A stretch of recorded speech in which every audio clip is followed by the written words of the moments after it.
과 일본 여성의 결혼하는 커플들이 늘어나고 있는데 제 생각에는 앞으로 더 많이 늘어날 거라고 생각을 합니다. 일본 남성들은 이제 한국 남성에 대해서 비판하는 그런 댓글이 굉장히 많습니다. 중국인들이 일본으로 넘어오는 그 경영관리 비자를 받으면서 넘어오는 중국인들이 급격하게 늘어났습니다. 오사카에 그 중국인이 운영하는 민박이 굉장히 많이 최근에 늘어나고 있습니다. 일본 쪽 그 애니메이션에서는 노래를 너무 못 부르니까 일본인들이 이걸 못 느꼈다.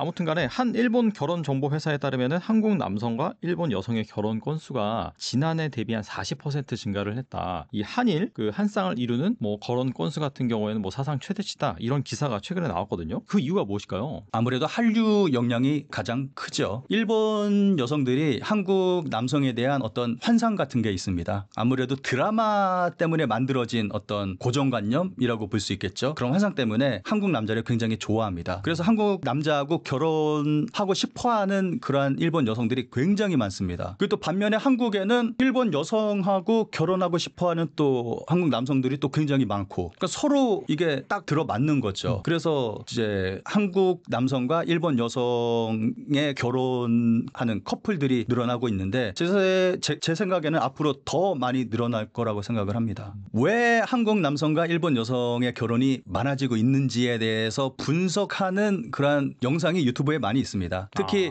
결혼 정보 회사들 전문가들이잖아요. 그분들은 네. 예, 그러니까 그분들이 이걸 분석한 영상이 있습니다.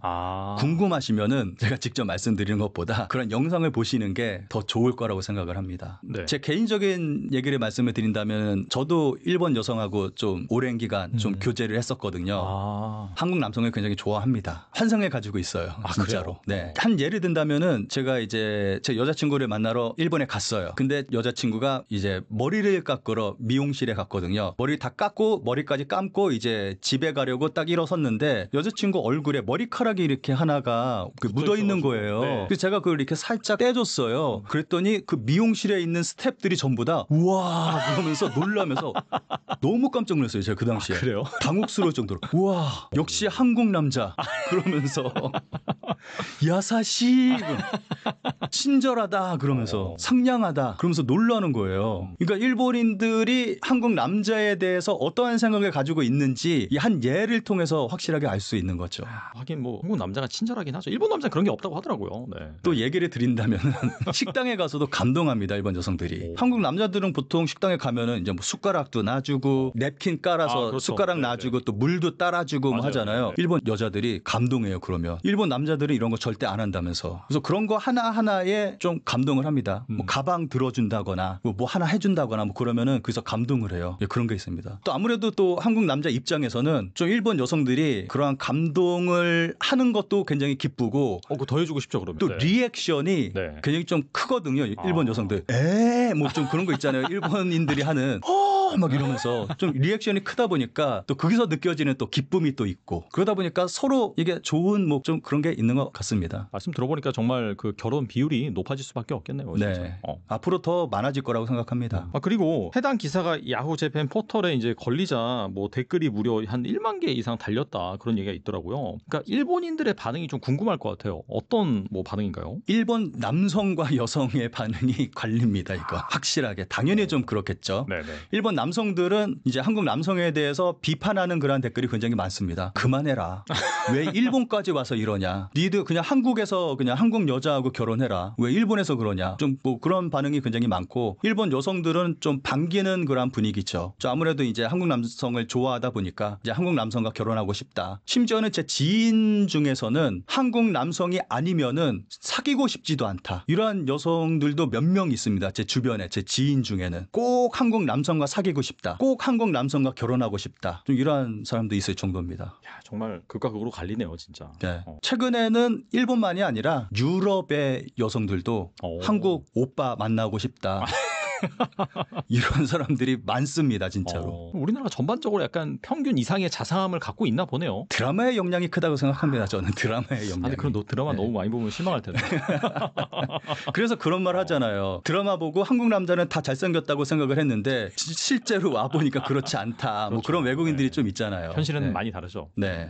아무튼 앞으로도 뭐 이렇게 한일 커플이 많이 발생할 것 같다는 생각이 들고요. 또 니케이에 따르면은 2025년 말 일본 거주 중국인 수가 100만 명이 넘어설 것으로 보입니다. 시진핑 장기 집권으로 일본으로 이주하는 중국인들이 점점 늘어나고 있다라는 분석인데 일본으로 이주하는 중국이 때문에 일본이 난리 나는 상황이라는데 여기에 대해서 말씀해 주신다면요. 일본에는 경영관리 비자라는 게 있습니다. 이게 외국인들이 이 경영관리 비자를 받아서 이제 일본에서 체류할 수 있는 건데 그 조건이 5천만 원만 투자를 하면은 경영관리 비자를 받을 수가 있습니다. 굉장히 적은 금액이잖아요. 그러네요, 진짜. 그래서 굉장히 네. 손쉽게 이 비자를 받을 수가 있습니다. 게다가 2015년도에 일본 정부가 경영관리 비자를 받을 수 있는 그 조건을 좀 완화시켜서 굉장히 간단하게 경영관리 비자를 받을 수 있게 됐습니다. 그 이후로 중국인들이 일본으로 넘어오는 경영관리 비자를 받으면서 넘어오는 중국인들이 급격하게 늘어났습니다. 이 경영관리 비자가 5년이에요. 그런데 이게 지속해서 갱신을 할 수가 있거든요. 5년 지나서 갱신하면 다시 또 5년, 또 5년. 어떻게 보면은 영구 거주를 할 수 있는 그러한 비자거든요. 단 5천만 원만 투자를 하면은. 그래서 굉장히 많은 중국인들이 이제 이거를 어떤 사업 목적으로 경영관리 비자를 받는 게 아니라 이주 목적으로 경영관리 비자를 받아서 일본으로 이주하는 중국인들이 굉장히 급격하게 늘어나고 있습니다. 예전에 중국의 부유층이 일본으로 이주를 했다면은 이제는 중국의 중산층까지 일본으로 이주하는 일들이 늘어나고 있어서 굉장히 많은 중국인들이 일본으로 들어오고 있습니다. 그래서 일본 내에서는 이것 때문에 좀 불만의 목소리들이 굉장히 많이 나오고 있습니다. 근데 이 경영관리 비자를 받아서 일본에 들어오는 중국인들의 특징이 있다면은 오사카로 들어오고 있습니다. 오사카요. 네. 그 이유가 도쿄보다 오사카의 땅값이 싸서 오사카에 들어오고 있는데 이 사람들이 왜 땅값을 따지냐 하면은 이 사람들이 오사카에 와서 민박을 합니다. 민박을 하는 이유가 뭐 다른 뭐 식당을 하거나 뭐 그런 것보다 민박 운영을 하는 게 훨씬 더 간편하고 또 수익이 좋다고 합니다. 최근에는 중국 관광객들 많이 들어오고 있잖아요. 그러니까 그런 관광객들을 이제 민박으로 받아서 수익을 올리고 있는 거죠. 그래서 오사카에 그 중국인이 운영하는 민박이 굉장히 많이 최근에 늘어나고 있습니다. 자, 그림을 보면서 좀 설명을 드리도록 하겠습니다. 보시는 그림은 오사카 시내에서 민박을 운영하는 사람들의 퍼센트를 나타내는 건데 일본인이 42%, 중국계가 41%입니다. 그만큼 많은 숫자의 중국인들이 오사카에서 민박을 운영을 하고 있습니다. 그래서 최근에는 새롭게 생겨난 중국인 거주 지역이 새롭게 생겨났을 정도로 굉장히 많은 중국인들이 일본으로 들어오고 있습니다. 그래서 주민들의 불만이 굉장히 많이 나오고 있습니다. 여기서 이주해 오는 중국인들만 있는 게 아니라 중국인 관광객들이 또 여기서 이제 민박을 하는데 들어오게 되잖아요. 아무래도 중국이 운영하는 시설이니까 글로 많이 가겠네요. 그렇죠. 네. 그러다 보니까 시끄럽다. 쓰레기를 뭐 함부로 버린다. 뭐 룰을 지키지 않는다. 뭐 이러한 불만들이 좀 많이 나오고 있습니다.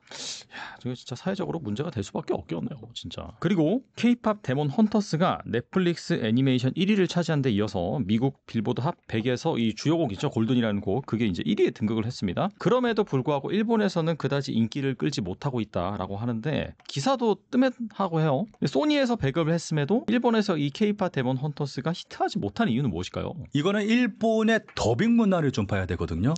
일본 같은 경우는 외화를 더빙합니다.